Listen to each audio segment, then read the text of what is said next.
Ok, adelante.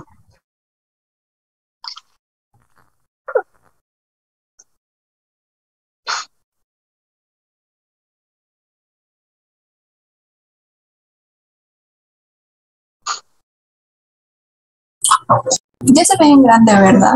Ya. Ok, bueno, gracias. Buenas tardes. Voy a empezar con lo que son las preguntas de pleurostomía. La primera es, ¿cuál es la contraindicación absoluta de la pleurostomía?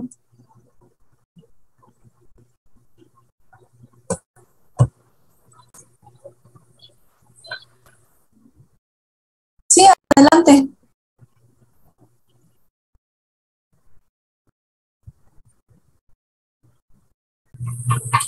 Sí, exacto. La contraindicación absoluta, pues son lo que son las adherencias extensas entre lo que es la pleura parietal y la visceral del emitoras afectado, ya que si recordamos, pues algunas contraindicaciones absolutas, pues ya son otras como lo que es el riesgo de sangrado por anticoagulantes o la coagulopatía que pueden ser revertidas. La pregunta número 2 es, ¿cuáles son los momentos para la toma de radiografía de tórax? Yo, compañera, si no mal recuerdo, había mencionado que se debía tomar la radiografía de tórax diarias hasta que se retirara y que después, inmediatamente después del posoperatorio. Sí, es correcto. La primera radiografía que se debe tomar es, como ya lo dijo Mayumi, es en el posoperatorio inmediato y esto es sobre todo para confirmar lo que es la colocación del drenaje. También se menciona que se puede tomar una radiografía de tórax a la mañana siguiente de la intervención, pues para comprobar que no exista alguna complicación o lo que es expansión pulmonar. Y también se tienen que tomar lo que son radiografía de tórax diaria hasta que se retire. La tercera pregunta es, ¿cuáles son los objetivos principales de la pleurostomía, excepto A, vaciamiento de la cavidad pleural, B, restablecimiento de la presión positiva, C, restablecimiento de la presión negativa y D, expansión pulmonar?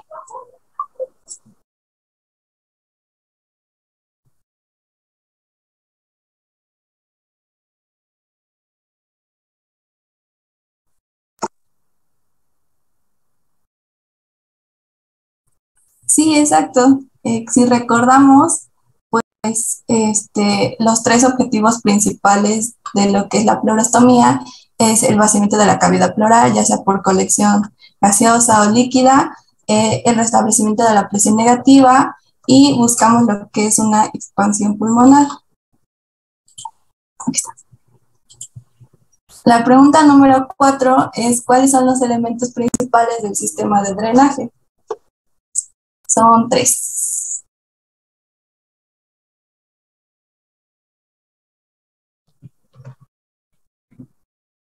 No sé si alguien quiera participar.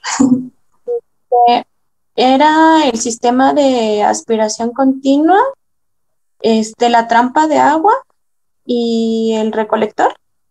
Sí, es correcto. Si recordamos, pues es el sello, la trampa de agua, que nos va a servir como conexión desde la cavidad a un sistema valvular unidireccional, que como ya lo habíamos visto, va a estar sumergido en 2 centímetros de agua. El recolector, que es pues su función es mantener intacto el sello de agua y evitar el reflujo de líquido dentro de la cavidad pleural. Y el sistema de aspiración continua. La última pregunta es, después de tener asegurado lo que es el tubo torácico y obtener una radiografía de tórax AP, identificamos que la línea radiopaca de dicho tubo se encuentra fuera del espacio pleural. ¿Cuál sería el siguiente paso a seguir? A, esperar la reexpansión pulmonar, B, colocar un segundo tubo, C, retirar el tubo e insertar uno nuevo, o D, ninguna de las anteriores. ¿Sería la C? Sí. Pues si observamos que el orificio del drenaje proximal está fuera del espacio pleural, pues el drenaje es ineficaz y puede producirse una fuga de aire. Entonces, el siguiente paso que tendremos que hacer es retirar el tubo e insertar uno nuevo. Y bueno, esas serían todas las preguntas. Va a seguir Patti.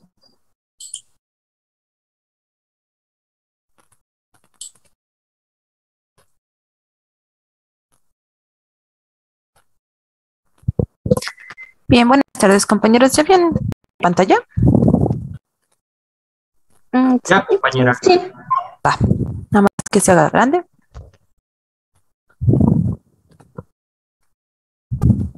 Listo, bueno, la primera va como de regalo. A ver. Esta va a ser una técnica quirúrgica que consiste en la comunicación de la cavidad pleural con el exterior mediante un tubo o dren pleural y se va a utilizar en ocupaciones de aire, líquido o mixtas. A, pleurocentesis, B, pleurostomía, la C, intubación orotraqueal o D, pericardiocentesis. Pleurocentesis. Va, ¿y por qué no podría ser? A ver, ¿cuál dijiste? ¿Pleurocentesis? ¿Por qué no podría ser pleurostomía? Porque la pleurostomía sería hacer precisamente una incisión en la pleura. Bueno, pues de hecho, en este caso es pleurostomía la respuesta. ¿Y por qué no sería pleurocentesis? Porque, bueno, si ven en la pregunta, lo que les puse aquí como punto clave es que es mediante un tubo o un dren pleural. En el caso de la pleurocentesis o una pericardiocentesis, lo que se usa solo es una aguja para drenar, no como tal un tubo. ¿Va? Gracias. Creo que esto que le acaba de pasar al compañero es un error muy frecuente. Siempre que veo que pasa esto, lo remito al diccionario. El diccionario de terminología médica por lo regular les da lo que es desde el punto de vista etimológico, es decir, las raíces son griegas o latinas y casi siempre está pegado a la definición.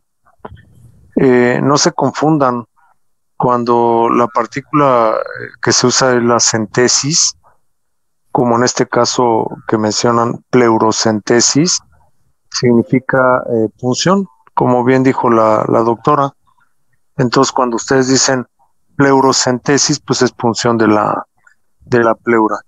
El error de la pleurostomía es que lo están confundiendo con la partícula tomé, que es corte. Por ejemplo, si yo hago una gastrotomía, es solamente el corte en el estómago. Y cuando le ponemos la partícula ostomía, quiere decir que establecemos una comunicación, un trayecto entre el interior de una víscera o tejido y la piel. El ejemplo más fácil de entender es la traqueostomía. Traqueostomía. Establecemos una comunicación entre la luz de la tráquea y la piel, que casi siempre controlamos con un tubo o una cánula, que en este caso puede ser, en el caso de la traqueostomía, puede ser de Silastix, por ejemplo, una cánula de tipo Portex, o de metal, puede ser de plata, como una cánula de tipo Jackson. En el caso del ejemplo anterior que les decía yo, que es gastrotomía, que solamente es el corte, si nosotros le ponemos una sonda y comunicamos el interior del estómago y la piel mediante una sonda de Foley, por ejemplo, entonces pasa a ser gastrostomía, ¿verdad? Que es la comunicación de la luz gástrica con la piel.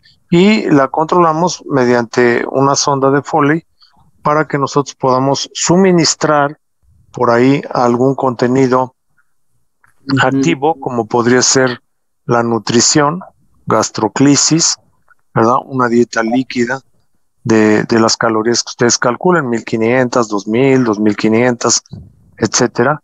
O bien para descarga, si nosotros la mantenemos libre a gravedad, podemos sacar todo lo que se forma en el estómago, que casi siempre es ácido clorhídrico, y nos sirve entonces de drenaje o de descarga. Entonces, revisen las definiciones del diccionario de los diferentes términos, ¿verdad? Donde puede estar gastrotomía, gastrostomía.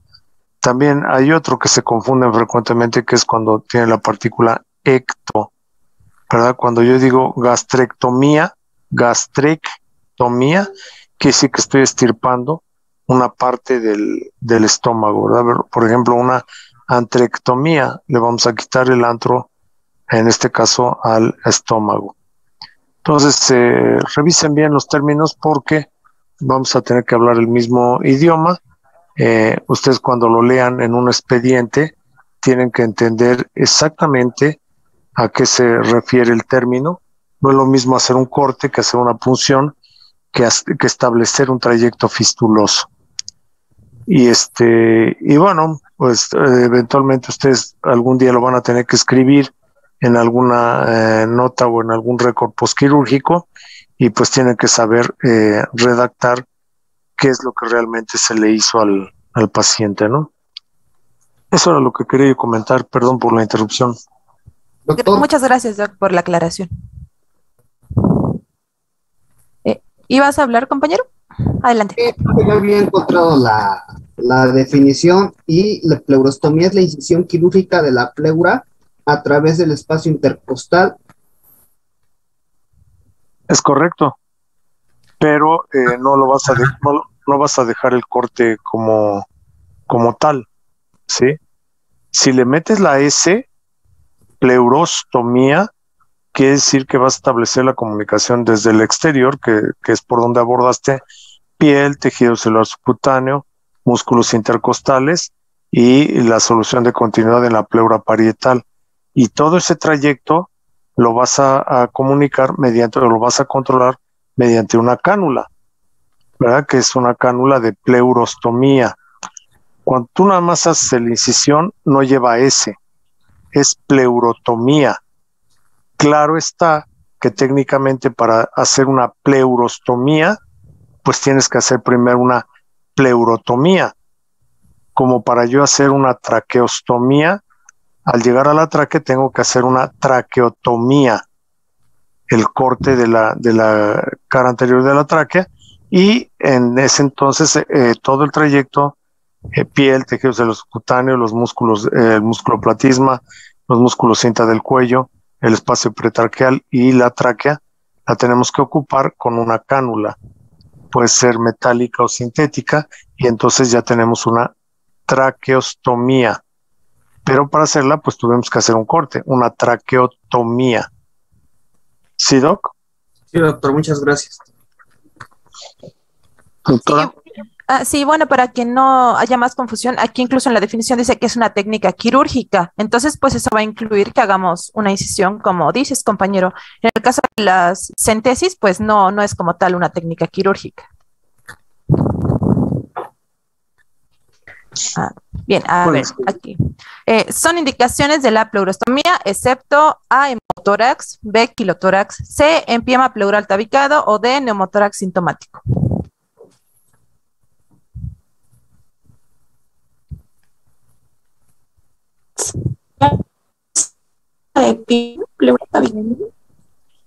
No te escuché, te escuché muy cortado. Es la C de ok, va. Exactamente, es la C. De hecho, incluso creo que habían hecho una pregunta al respecto. Aquí les puse otra vez las indicaciones, que era el derrame pleural neoplásico, quilotórax, etcétera. Y les había puesto que una indicación era el empiema pleural no tabicado. Y alguien por ahí me preguntó que por qué no se podía usar con un tabicado. Y les había explicado que en el caso de los tabicados se generan en estos empiemas lo que serían paredes de fibrina, que entonces van a ser como sacos dentro de la pleura. Entonces, si haces una pleurostomía, pues nada más vas a drenar como tal en el saco que hayas introducido la cánula, ¿va? Ahora, son complicaciones de la pleurostomía. A, hemorragia, B, obstrucción del tubo, C, infección de la herida, D, colocación subcutánea, todas las anteriores o ninguna de las anteriores. todas las anteriores. Así es, compañeritos, aquí se las vuelvo a poner, todas las complicaciones, de hecho, de las que les puse aquí fueron de las más comunes, que serían la hemorragia, la obstrucción del tubo y la infección, así como una colocación subcutánea, que pues eso lo vamos a corroborar con la radiografía en el postoperatorio inmediato, como nos comentó la compañera, ¿va? Ahora, no sé si recuerden, pero les había puesto una tablita de los parámetros bioquímicos del líquido pleural. ¿Y cuál de estos nos orientaría a un diagnóstico de quilotórax?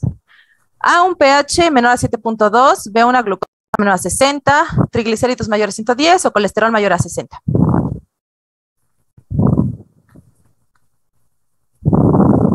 ¿La C, triglicéridos? No sé.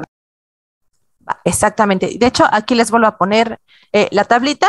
No sé si pueden ver mi cursor, espero que sí. Aquí tenemos los triglicéridos mayor a 110. El diagnóstico más probable sería que fuera un quilotórax. En el caso de la glucosa, pues tenemos que puede ser un derrame pleural paraneumocócico complicado, alguna neoplasia, incluso tuberculosis. Del colesterol sería pues un exudado, etcétera. Y por último, ya se los acaban de decir hace rato, pero para reforzar, este va a ser el que forme parte del equipo para realizar la pleurostomía y su objetivo es aumentar el gradiente de presión entre el sistema y la cavidad pleural. A, el recolector, B, el sello, C, la trampa de agua o D, el sistema de aspiración continua. El inciso D. Muy bien, compañera. Y bueno, aquí se los vuelvo a poner como definición. El recolector va a ser el que mantiene intacto el sello de agua y evita el reflujo del líquido a la cavidad pleural. El sello trampa de agua, y les había dividido en dos incisos, pero pues eran lo mismo. Y va a ser el sistema valvular hidráulico unidireccional. Y bueno, en el caso del sistema de aspiración continua, pues es el que aumenta la presión entre el sistema y la cavidad pleural. Y bueno, aquí está la bibliografía de mi compañera y mío, y eso sería todo. ¿Alguna duda o pregunta? ¿Dudas, preguntas o comentarios con respecto a pleurostomía?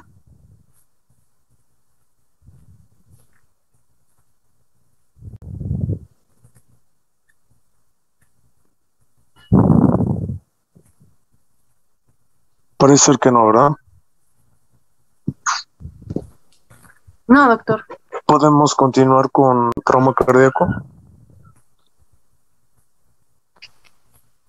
Sí, doctor, voy a poner.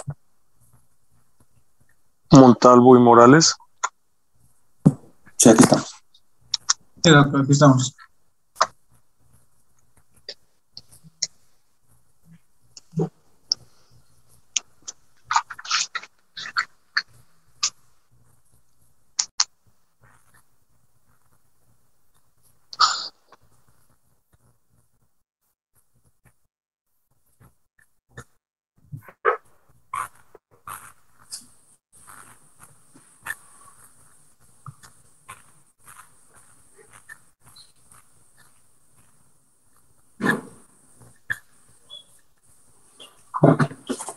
Hola compañeros, buenas tardes. Nosotros vamos a hacer nuestras preguntas del tema de trauma cardíaco. Bien, vamos a empezar con la primera, y esta va a ser ¿cómo definimos el trauma cardíaco? ¿Alguien quiere? Ay, perdón, yo compañero. Solo va a ser aquel trauma que produce una lesión al corazón. Ok, sí, está bien. Tenemos, bueno, recordando, lo vamos a definir como bien lo dijiste, luego completamos otro poquito, sería como cualquier tipo no se pasó, ¿verdad? Ahí está. Bueno, lo vamos a definir como cualquier tipo de trauma contundente directo a la pared torácica con transmisión de la fuerza cinética al paciente. Está causando compresión de las estructuras mediastinales de las estructuras mediastinales, las cuales están entre el esternón y la columna vertebral, lo cual va a resultar en una lesión en el corazón. Pasamos con la siguiente, y entonces esta sería, bueno, hablando de la epidemiología, ¿en qué grupo de la población se presenta mayormente este padecimiento de trauma cardíaco? ¿Alguien quiere participar?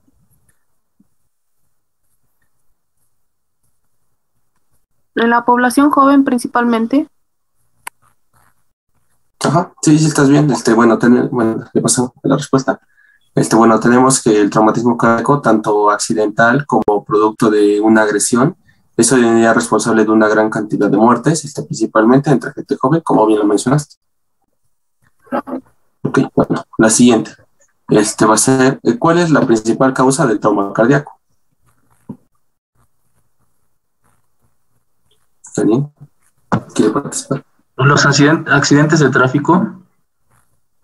Vamos a pasar a la respuesta.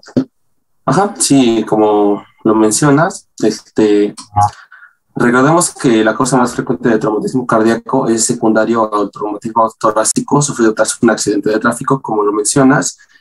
Bueno, va a ser bien por contusión directa en la cara anterior del tórax o por mecanismos de aceleración y desaceleración con afectación cardíaca.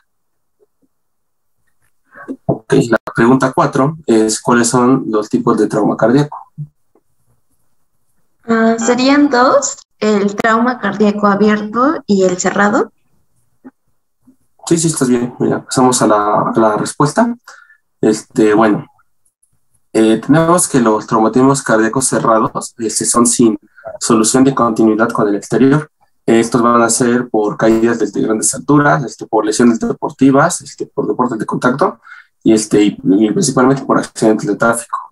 Por otra parte, el otro grupo que son los traumatismos cardíacos abiertos, bueno, también denominados heridas penetrantes cardíacas. Estas sí tienen solución de continuidad con el exterior y son causadas por armas de fuego o por armas punzocortantes.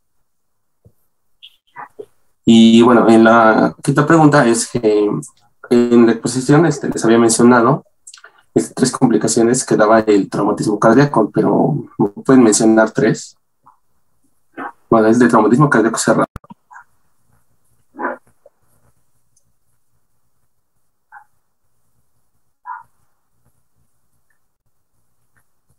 ¿Alguien quiere participar?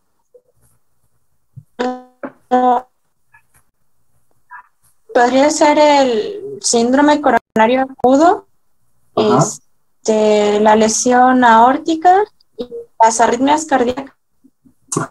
Pasamos al siguiente.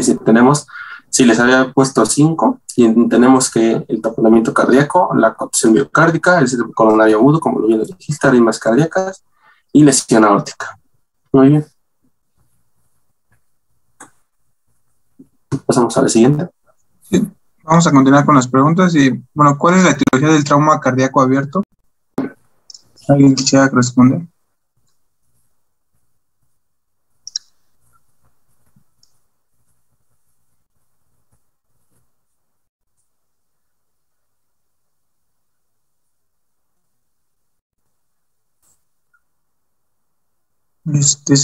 Pues bueno, se va a dividir en dos. Va a ser por herida por arma de fuego o arma blanca, y lesiones iatrogénicas originadas en el corazón. Pueden ser por alguna cateterización, por una implantación de marcapasos, colocación o alguna colocación de drenaje torácico. Esa sería la respuesta. Sí, estuvo bien, compañero. La que sigue, por favor. Oye, Doc, pero ¿sí me escuchas? Sí, Doc. ¿Cómo dice la pregunta anterior? ¿La puedes leer? ¿Cuál es la etiología del trauma cardíaco abierto? Ok, con el término abierto quiere decir que hay una solución de continuidad desde el exterior del cuerpo hasta el corazón. Sí, Doc. Pero en los casos de cateterismo, los cateterismos son transvenosos y están en otro sitio. El abordaje propiamente es una vena periférica, puede ser la vena femoral, puede ser la vena braquial, puede ser la vena del pectoral, puede ser una yugular, etcétera. Y el trauma que se establece en estos casos es un traumatismo cerrado. Ok, Doc. Entonces, en las de abierto, pues solamente son agentes vulnerantes penetrantes, ya sea por la cara anterior del tórax o por uno de los laterales, o bien también puede ser por la espalda, ¿verdad? Hay casos en los que, por ejemplo, lesionan a alguien con un cuchillo largo por la espalda y pues obviamente lesiona el corazón al pasar al mediastino del agente vulnerante. Pero siempre habrá un agente vulnerante externo que penetre en la cavidad torácica y lesione el corazón. Los cateterismos pueden ser diagnósticos o terapéuticos, como los catéteres centrales o los cateterismos para medir presión y saturación de las diferentes cavidades cardíacas, se consideran traumatismos cardíacos diatrógenos, pero no son abiertos. Ok. Sí, doc. ¿Me escucharon todos? Sí, doctor. Síguele, doc. Bueno, vamos a ver cuál es el estándar de oro para el diagnóstico de trauma cardíaco abierto. ¿Alguien quiere responder? Una ecografía, compañero, en la zona afectada. ¿En la que sigue, por favor? Sería una ventana pericárdica subsifoidal, ya que, pues, como sabemos, no todos los centros hospitalarios cuentan con una ecocardiografía, entonces pues, aunque tiene sus pros y sus contras, vamos a ver que es un método rápido y seguro, pero pues alguna de las desventajas es que pues es invasivo y va a requerir de una sala de quirófano y de anestesia.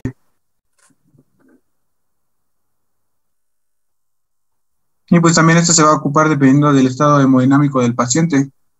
En dado caso que tengamos la ecocardiografía y el paciente esté hemodinámicamente estable, pues podríamos ocupar el ecocardiograma.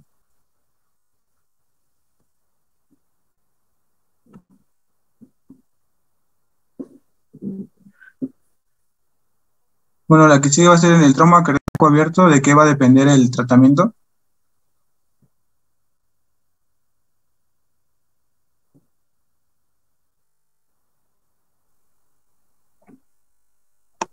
Del estado hemodinámico del paciente, ¿no, compañero? Sí, es correcto, ya que este nos va a ayudar a decidir si necesita una exploración quirúrgica inmediata o podemos ayudarnos de estudios de imágenes diagnósticas.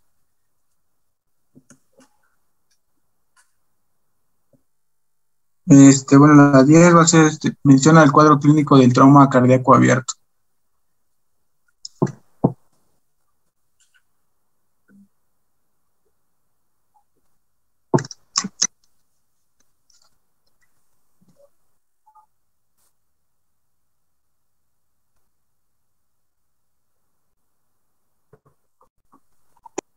¿Alguien quiera contestar? Se va a presentar la triada de Beck. Va a haber pulso paradójico y va a haber un estado de shock. Sí, es correcto. Sí, por favor. Y pues también nos vamos a ayudar de la lesión inminente en el tórax. Pues va a ser visible. A ver, jóvenes, tengo que comentar algo. La tríada de Beck es característica del taponamiento cardíaco. Es decir, cuando hay, obviamente, un acúmulo súbito o rápido de líquido en el saco pericárdico. ¿Sí? Y puede haber traumatismo cardíaco sin la tríada de Beck, o sea, sin taponamiento cardíaco. Por ejemplo, uno de los que han mencionado ahorita, ¿no? El traumatismo abierto. Si a alguien le dan una cuchillada en el mesotórax y el cuchillo abre una solución de continuidad, obviamente del ancho de la hoja del cuchillo, vamos a suponer que es un cuchillo de cocina, ¿sí? Entonces tiene de 3 a 4 centímetros de ancho y obviamente atraviesa todos los planos, piel, tejido celoso cutáneo, músculos intercostales y penetra el saco pericárdico y después lesiona el ventrículo derecho o el ventrículo izquierdo. Al haber abierto el saco pericárdico, el sangrado que provenga de la lesión cardíaca no se va a acumular en el saco pericárdico, sino va a salir y se va a formar un hemomediastino. Pero entonces, al estar abierto el saco pericárdico, no va a tener las manifestaciones típicas del taponamiento, y entonces la triada de Beck pues no se va a presentar. ¿Qué les quiero decir con esto? Pues que puede haber traumatismo cardíaco sin taponamiento cardíaco y sin la triada de Beck. ¿Sí se entendió? Sí, doctor. Sí, doctor. Y claro, obviamente en un traumatismo cerrado, por ejemplo, no sé, un accidente automovilístico donde el conductor se estrelle contra el volante o contra el tablero del vehículo, ¿verdad? Por no tener bolsas de aire o cinturón de seguridad y se contunda, por ejemplo, el corazón, no sé, se lacere una vena coronaria y está presente sangrado hacia el saco pericárdico, eventualmente cuando se acumule, pues sí nos va a dar taponamiento cardíaco y sí nos va a dar la tríada de Beck. También les quiero recordar que en el caso del taponamiento cardíaco, solamente alrededor del 50 o 55% de los casos se presenta la tríada de Beck.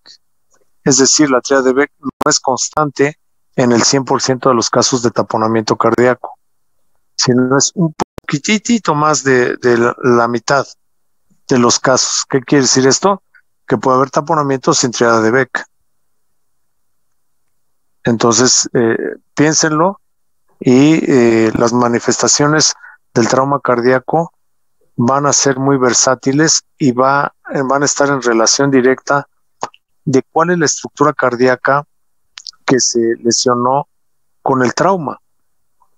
Por ejemplo, contusión en el mesotórax y el aumento de presión súbita sobre las cavidades cardíacas hacen que se rompa uno de los músculos pectíneos, ¿verdad? Recuerden que pertenecen a la trabécula carnae y que son obviamente músculos que sirven de sostén para las estructuras cardíacas.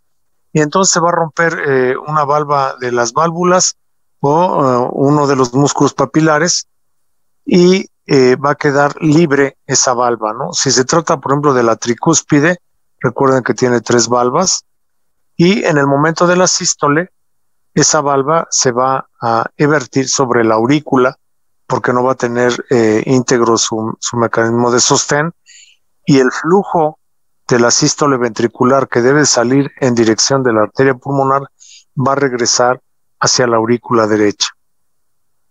¿Y cómo se va a manifestar? ¿Cómo va a tener su apariencia en el cuadro clínico? Va a tener un soplo sistólico. En el momento de la sístole va a refluir la sangre hacia la aurícula derecha y entonces ustedes si auscultan el mesotórax de ese paciente, pues va a tener un soplo. Si otro caso, si tuvo una contusión, por ejemplo, y afectó la aurícula del lado derecho y afecta la zona en donde se encuentra la confluencia de las dos cavas y afecta el nodo sinusal, ¿verdad? ¿Cómo creen que se va a manifestar? Pues con un disturbio en el sistema de electroconducción, ¿verdad? Puede haber, por ejemplo, un retraso o puede establecerse un bloqueo entre el seno auricular y el nodo aurículo-ventricular. Y entonces el paciente va a tener alteraciones electrocardiográficas y obviamente una baja frecuencia, porque el nodo que va a comandar la frecuencia cardíaca va a ser el aurículo ventricular, que tiene una frecuencia de descarga más baja por minuto que el nodo senoauricular. Deben de entender que dependiendo de la estructura que se afecte del corazón, van a ser las manifestaciones. Entonces, quise intervenir aquí porque, pues, tríada de Beck, pues no. Puede o no puede. ¿Sí? Estado de shock, pues es muy variable. Si se forma un taponamiento cardíaco con 250 centímetros cúbicos, ¿verdad? Va a tener un shock de tipo cardiogénico tal vez, si persiste la compresión del saco pericárdico por aumento de la presión hidrostática, ¿no? Entonces, piensen en eso. Dependiendo de la estructura que se lesione, va a ser el cuadro clínico y obviamente pues las manifestaciones del paciente, ¿no? ¿Sí, Doc? Sí, Doc. ¿Me entendieron todos? Sí, doctor. Ok. Continúa, Doc. Sí. Y ya por último, ¿me pueden mencionar 3 complicaciones del trauma cardíaco abierto? 3 complicaciones tardías, perdón.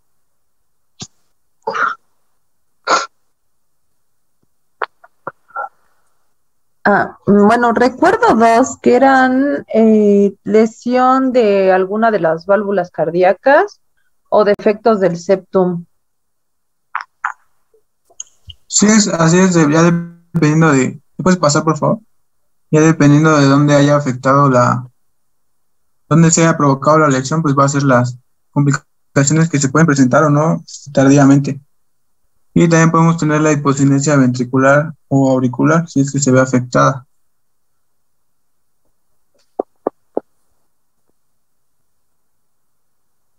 Esa es nuestra bibliografía. ¿Dudas, preguntas o algún comentario que quieran agregar a lo que preguntaron los compañeros o a lo que yo dije?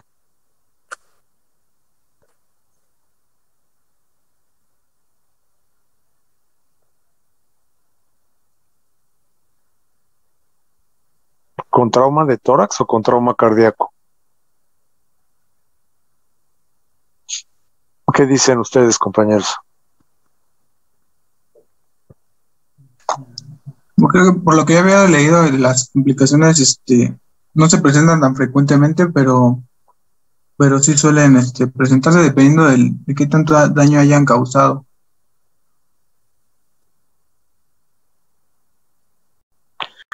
Sí, es muy variable, pero las complicaciones tardías pues sí se pueden presentar, ¿no? Inclusive no solamente por el mismo trauma y por las estructuras que se hayan lesionado, inclusive por la reparación que se le haga al paciente. Vamos a suponer otro ejemplo, ¿no? Vamos a suponer que el paciente tiene una lesión en el tórax y hay una lesión cardíaca en la cara anterior del ventrículo del lado izquierdo, pequeña, ¿no? Para que nuestro paciente no fallezca, porque si es una lesión grande, pues obviamente la extravasación hacia el saco pericárdico pues lo va a matar rápidamente, ¿no? Por la presión que tiene el ventrículo izquierdo. Pero vamos a suponer que es puntiforme y bueno, alguien lo interviene quirúrgicamente, llega al sitio donde se encuentra la solución de continuidad en el ventrículo del lado izquierdo y lo logra suturar. ¿Ok? Ya no va a haber fuga de la interior de la cavidad ventricular hacia el saco pericárdico porque ya se le suturó. Pero las suturas van a ocasionar isquemia en el sitio de la sutura. No pueden estar flojas porque entonces la hemorragia sigue y se sigue extravasando. Y entonces tienen que ser coaptativas y por lo tanto pues pueden ocasionar cierta isquemia. Y se va a comportar la lesión como si fuera un pequeño infarto.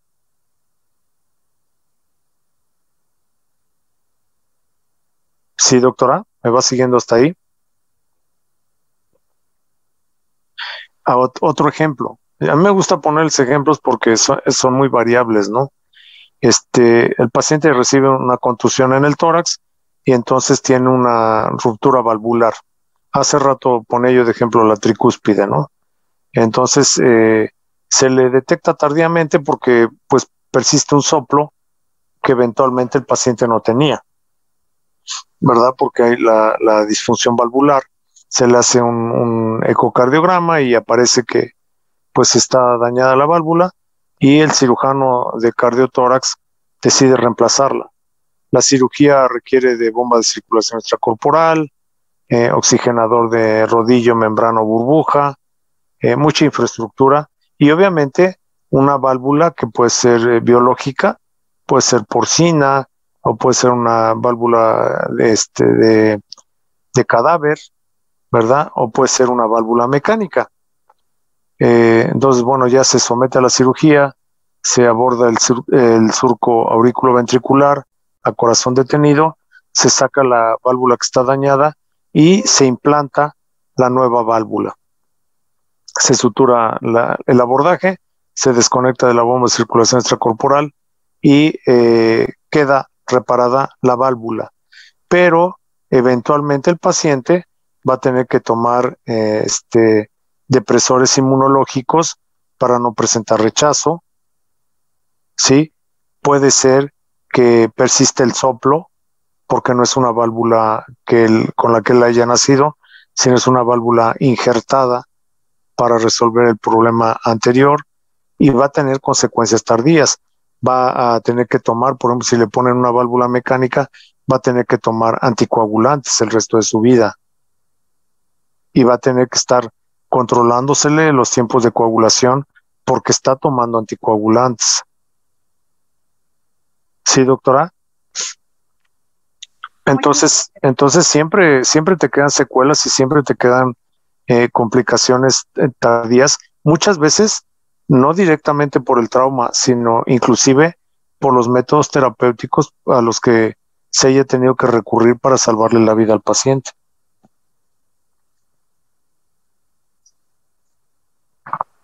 ¿Ok?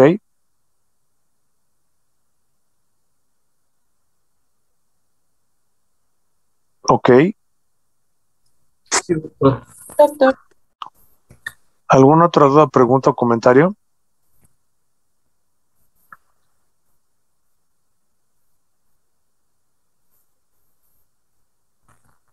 Bueno, vamos a dejarla aquí. Mañana continuamos con los siguientes temas. Que pasen buena tarde.